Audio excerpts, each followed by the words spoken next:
అటువంటి suicidal thoughts కనుక, fear కనుక, మళ్ళీ కలవర పెట్టేది ఏదైనా ఉంటే మీ జీవితం నుంచి తొలగిపోను గాక.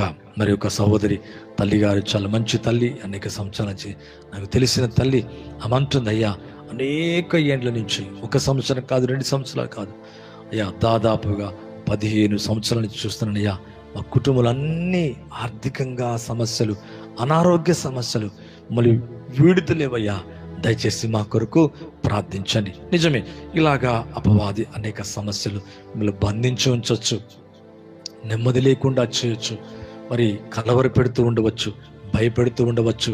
ఇక ఈ సమస్య ఎన్నడూ తీరదనే ఒక హృదయంలో ఒక ఆలోచన మిమ్మల్ని ఎప్పుడు కూడా బాధిస్తూ ఉండవచ్చు. నమ్ముతున్న ఈ సమస్యలన్నీ మీ నుంచి దూరం అయిపోవును గాక, బలమైన కార్యాలు జరిగించును గాక. కొన్ని దినాల నుంచి మీరు క్రమంగా గనక విన్నట్లయితే, నా సందేశాలు విన్నట్లయితే,